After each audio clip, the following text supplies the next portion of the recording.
host, Peter Komendowski, and welcome to Surviving Bad, where we explore stories of survival, hope, and inspiration. Today our guest is Reverend Dr. Charles Infelt, who from humble roots in Waverly, Iowa, built a legacy on some of the toughest streets in Chicago, with a church and congregation in the heart of Cabrini Green.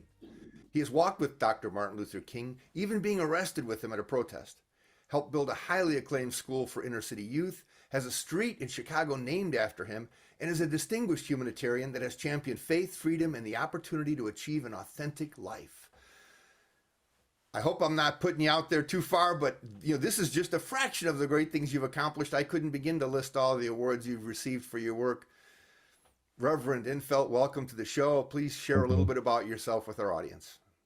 Well, as you mentioned, I grew up in Waverly, Iowa. Very privileged existence, really, small town, and had a sports background, and had a music background, and had a church background. I was at St. Olaf College in my junior and senior year in the summers. I was hired to work for the Seward Park District in Chicago to develop a baseball program, which I did. And we started with 11 teams. We started with nothing and ended up with 11 teams. The second year, we had 14 teams, but we were also involved, and I was involved in the civil rights movement, and they had a chapter in Chicago, and 3 times a week, I'd be part of that and often marching. When Dr. King did his famous march, 1965, 66, he had all 14 teams in uniform. We were in the middle of the pack. It was really exciting. 25,000 people. They'd never had a parade like this. Dr. King was at the peak of his popularity. He was trying to bring integration to the suburbs and excellence in schools, integrate the schools, big causes. And they invited me to come to the front row. And because of my participation and walk with Dr. King, well, we got to State Madison and we were arrested, but it was all scripted. But we were all arrested together and put in paddy wagons, and it made the front page of the Des Moines Register, and my folks saw it in small town Waverly. And but obviously then I was heavily involved my entire life. In 1975, I was called to be the senior pastor back at Holy Family, and we ran a sociology effort heavily into the community, redeveloping Cabrini, and started a school. And so we were pretty much involved, but very fond memories coming out of Waverly and St. Olaf College. So when you're sitting here in Chicago, it seems wild, like dropping somebody on a desert island. I mean, Chicago's my hometown, so I know the area well. And I know years ago I visited your church and congregation there with my sons. But what an amazing transformation you were able to be a part of. I mean, really taking a problem, the whole social problem and the issue of diversity and issues of racism and actually build from the ground up with families and children with this school you started in Chicago. Yeah, the school was key. We were involved in Cabrini in some really dynamic ways because, one, I'd been the baseball director for 14 teams. So while they didn't know me as Pastor Infelt, I'd go anywhere and, hey, Chuck. And so I was known by every gang person and respected, and it enabled me to do all kinds of things. The school was born because the public schools were not really coming through for our children the way we needed them to come through. And so in 1985, we started a school, and I was the director of that school until I left. So many years, over 2 decades, way over 2 decades. And that school is probably as great a school as there is in Chicago right now. But it's built on a philosophy, an understanding of who we are as people and what sociologically we need to have happen for our children to prosper. And so it's a blend of top psych, top soc, and top theology. So interestingly enough, in chatting with you, it seems like some of the challenges you faced years ago and some of the ideas that were important then are now becoming important again. Do you sort of see this coming around to another period of sort of reorganization and resetting sort of human beings on a path to like what you referred to, an authentic life? Yes, I think every generation has the same challenges. We had ideally, in our idealism, hoped that we had solved for all time the problems of all of us being together in one society, having justice for all, and applauding everybody. It has to be recaptured, though, all the time. And I write a philosophy for the school. It was our founding philosophy, but I added neuroscience and added that in 2020 so that we could recapture again how to be authentic. We're going to take a short break and we'll be back to continue our conversation with Reverend Charles Infelt. Stay tuned. You don't want to miss this.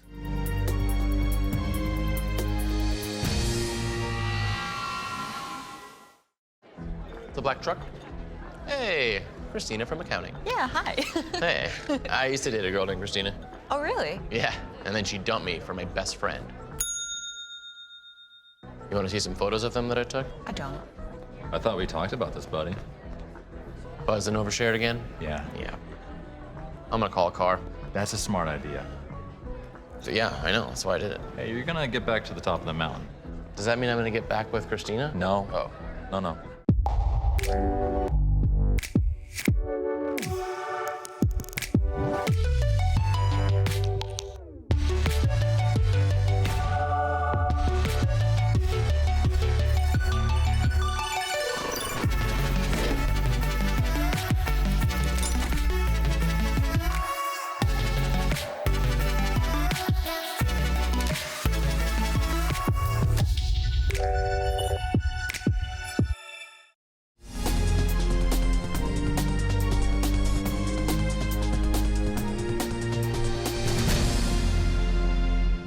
Welcome back to Surviving Bad. I'm your host, Peter Komendowski, and we're with Reverend Dr. Charles Infelt.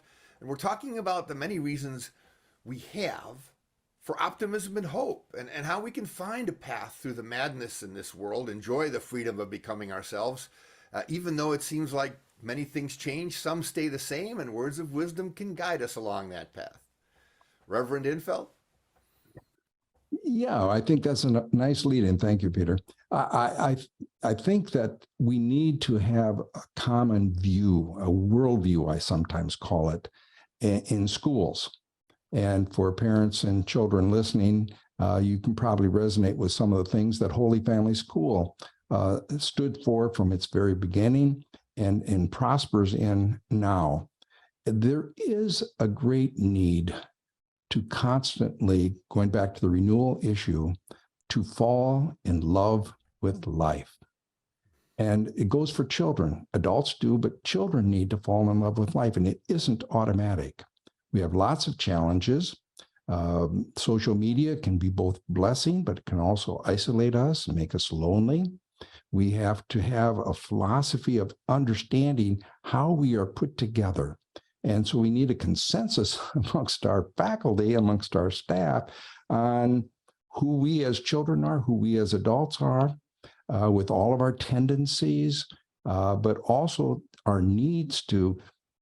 Don't take it for granted that we're all going to fall in love with life, and we don't have complexities, and we don't have adult worlds that we have to somehow bring together and unite in ways that are fatiguing and take away a lot of our energy that should be put towards becoming ourselves. I think your idea of becoming oneself is the heart of the Holy Family School philosophy, that we all have these God-given talents, we all have these God-given gifts, and they have to be developed. And as we develop them, what are we becoming? We're becoming ourselves. And to applaud all of our assertive behavior using Neo-Freudian thought, we need to have assertive behavior at the heart of who we are and our well-being. And we need to applaud everybody's self-initiative. So children need the applause of this united adult world in order to prosper. And so we have a world before us that we need to really create every day. So for children, especially those who might be listening or that parents might talk to, they may not realize, as we do, that they're really burdened with many, many more of, quote unquote, the world's problems today than we were when we were children. In other words, we were allowed to play. We were allowed to experience what we might call what you refer to as the intimacy of the learning experience, where human feelings and emotions were an integral part. But we've put a lot more on our kids' shoulders, whether it's a pandemic or world political problems or wars overseas, things that most children were protected from. How does that affect how you approach a child when they come to a school? Well, we need to see, then children have always carried a lot with them. And because there's just a complexity to life, and our parents, we start with a trust relationship with our parents, and then it has to broaden out in early childhood development, and you have to belong to schools and daycares, and so it spread. But by the time we get into the junior high, high school, it's complex in terms of children just really feeling happy. So I'm sympathetic. I'm always want to have the philosophy wrapping around so that we are always seeing children in their wonderful genius. And we need teachers. That's how we pick at Holy Family. If you can see the genius of every child, you can teach. But you have to be able to see it. And it's not automatic that they see it either. So when we bring all this complexity you're talking about into the classrooms where we're carrying adult burdens as well as our children burdens, which we used to isolate, now we have them all together. How do we feel and fall in love with life when we have all this going on? Well, we can if we understand and move up to that 30,000 feet and look down and see children in all their genius. When you talk about children and all their genius, there also has to be a nurturing environment. And not all kids come from the same safe home sort of situations. Now, you built a school in Chicago that's considered one of the top schools in the city, notwithstanding the fact that it's faith-based or anything else. It just has great performance. But you're not bringing in kids that are privileged. You're bringing in kids that face some challenges in life. And they're really achieving. And some people might say overachieving. What do you think is the key to that success? We have to, as adults, and especially involved in the educational process, see ourselves as an extension of the parents. That means a fantastic bond of that adult world, where we see often not a united adult world, but the child will feel the divide. They need to see the staff as an extension of, and we have to take on the nurturing role that it takes to grow and have all these talents and gifts become. So it takes a huge effort of adults to be an extension of parents, not just teachers. Wow, that's a fascinating concept. We're going to take a short break, and we're going to ask Reverend Infelt to share his views on education, children, and the future, and continue our conversation. See you all after the break.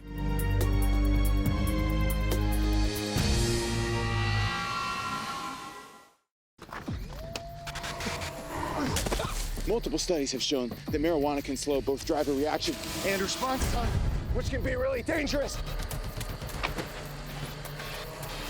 He's here. He's here. Wait. What? I can't drive. Why? My. Oh.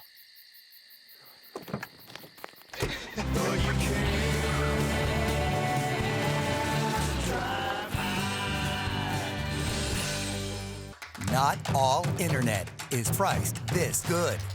Switch to Extreme and go super fast for as low as $19.99 a month for a year. Oh yeah! Hook up your home with powerful Wi-Fi, 99.99% reliability, and speeds that are FCC proven to be faster than advertised.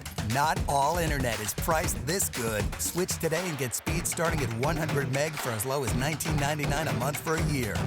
Call 844-EXTREME2 for details.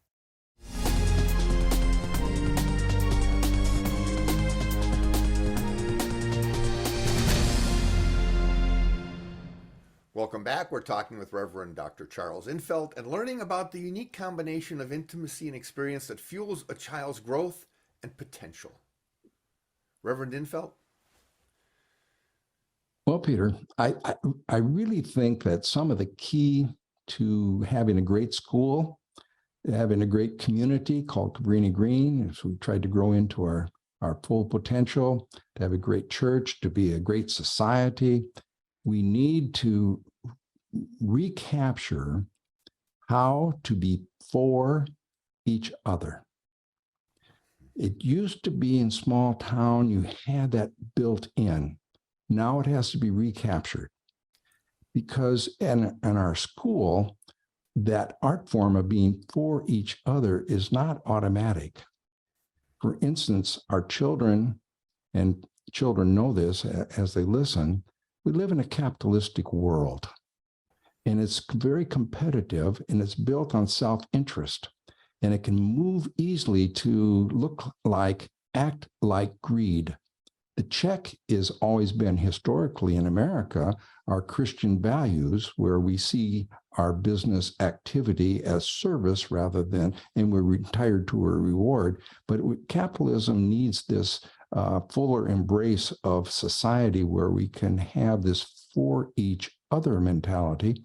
In our school, we work very hard to, and we do this in chapel absolutely wonderfully. We have a great chaplain. He's worked my assistant for 19 years. He's just phenomenal, but at helping children to be for each other. If someone gets an award because they did something exceptionally well, they come down, there's huge applause. It's like everyone received the award. That's for each other. That's what we need. When we get into American adult life, our children are wondering, not only is capitalism moving towards greed, but we don't seem to be for each other. We see one political party demeaning another political party. They're not for them. And the other party does it in return. And so we have a society that has lost this little ability to be for each other. It means in our language at Holy Family, we have to interpret everyone in the best light possible. Then you can critique, but first see them in the best light possible. And that's how we gain this ability to be for each other. And that's when the bonds begin. Where does energy to create and become come from? It comes from the human bond of being for each other. So we have an important lesson to learn here as Americans, as school children, and as adults. That is fascinating. Now, you talked about teachers being able to share the point of view of parents. And in public school systems, we always hear this problem of getting parental engagement in education. How do you accomplish that at your school? If we become an extension of the parent, it's natural. Now, what we do at Holy Family School is also, this is a preschool through 8th grade. And so we spend 2 years of intense work helping children be ready for and choose a good high school. So we have that natural bond. So we're dealing with the parent all the time. But how you interact with and include the parent in the school is important. Now, the school has to also, with Holy Family's advantages, we got a chance to build our own school. We raised money, and several $1 million later, you had an Afrocentric school. We had a sense of the neuroscientists want us to have intimacy and self-discovery, and we have both of it going. And you come in and it feels intimate. The brick is intimate. The woodwork and everything feels intimate, so that the parent feels comfortable, because you can't count on parents feeling comfortable in the educational system because you don't know what they went through. And we all had good and bad, and you may come in and you feel, and then you have a tension, and you have us, them going with staff and faculty. You don't want that. So you want this intimacy feel that you have with the children as the key to education, extended to and become part of how we relate with the parents, who then again are the extension of the teacher, and the teacher's extension of the parent. When everybody feels that, you have momentum and energy. You know, I've also heard that when you walk the halls of your school, you get a feeling that the children are enjoying, are sharing a sense of joy at being there. Yeah. And Yeah. that you do, and that's a level of emotional health that's hard to achieve. And you know, in many places, kids are suffering, have mental health issues. They're depressed. They feel down. And yet, you've done a really good job of building this sort of warm environment for kids.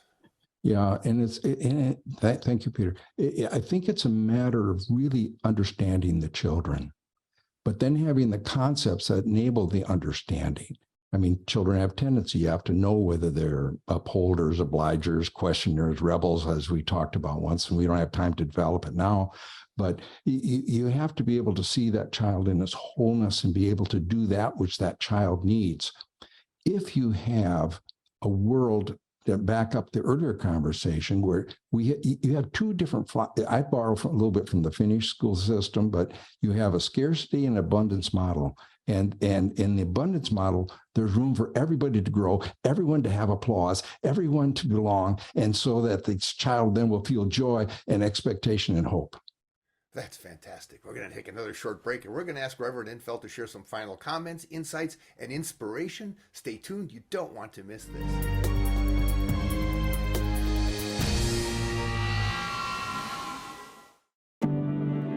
Today, more than ever, you need fast, reliable internet.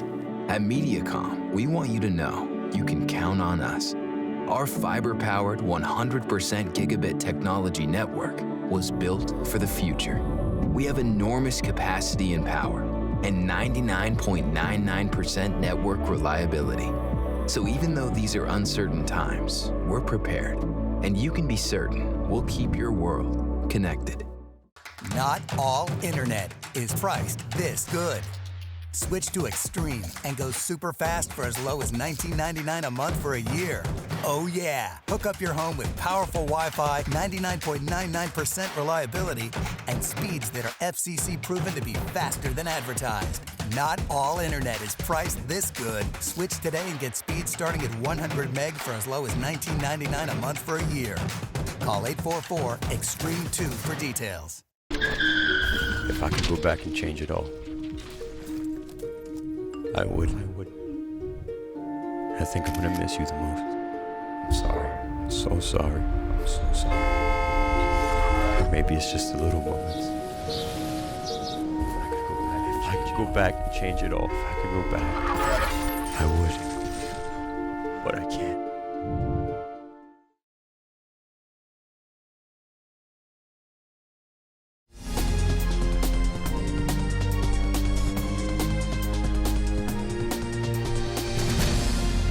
Welcome back. Today on Surviving Bad, we're talking with Reverend Dr. Charles Infelt, whose journey from Waverly, Iowa to the inner city of Chicago has given him a reason for hope, optimism, and a path to becoming ourselves in a somewhat chaotic world. Let's hear what insights, advice, and inspiration Reverend Dr. Charles Infelt has to share with us. Welcome back. Thank you, Peter. Well, let me conclude with the concept that it takes a village to raise a child. It's so profound because all of us are in it together. Our children need to be the center of our life. They used to be the center of our society, of our towns. We started with small single classrooms in the farmlands. Then we moved it to the center of the town. And now we're increasingly moving our schools out further, and that more of a factory look. We have to be careful on that so that Robert Putnam, the phenomenal sociologist from Harvard, would say, these are our kids. He wrote a great book on our kids. We need to continue as a village, as a town, as a community, to see all of our children as our kids. And when one succeeds, then we applaud because they're us. And so we need this village to recapture this village approach to raising children and doing education. And that's how a healthy community is born. We absolutely need to have this applause orchestrated from the town government all the way down to the school boards, down to the parenting, to the churches. We need to have a orchestrated applause of our children. That assertive behavior can boost. It's what makes America great. It put America on the map because we have this great energy to grow and become ourselves, but you can't do it if you're not a village. And so we have to be for each other, but we have to be able to coordinate that applause of our children and know them, that they can succeed and become the people that God has called them to be. And we become the society that has the great privilege of giving love not only to our children then, but to a global world. So we keep expanding that out so we reach a full potential. You know, there's also the idea we haven't talked about of sort of forgiveness. You know, not everybody's going to be making every step perfectly on the path, and children's minds are amazingly resilient. And they don't need to carry the guilt and shame that adults may have had to carry throughout their lives anymore if we can address them. Is this something you contend with kids as well? Yeah, and it's the heart of the Holy Family philosophy. Thank you for bringing it up. We do it in the church exemplary with great excellence. But it is the key, absolute key, is that we don't have to be good and do good to be loved. The great trick is we think we need to be, and that's how we get hung up as children. That's how we get hung up as adults. It's a free gift. There is a depth to life. There is this creative force that is on our side, orchestrating this love. As we love, you can just feel the oneness come to the world. And the oneness is where the energy comes from. Every time we're close to it, as we get bonded talking, Peter, we get energized. We can't hardly stop talking. You know, it's the closeness that generates everything. So we need to recapture that we can be this full community in love with life. Thank you. Thank you so much for sharing your thoughts and ideas and bringing a part of American history to this stage here in Iowa. And thank you all for watching. Check out our website, ahealthyiowa.org, and keep your eye on MediaCom MC22 for our next episode of Surviving Bad, where we explore stories of survival, hope, and inspiration. On MediaCom MC22, your local programming leader.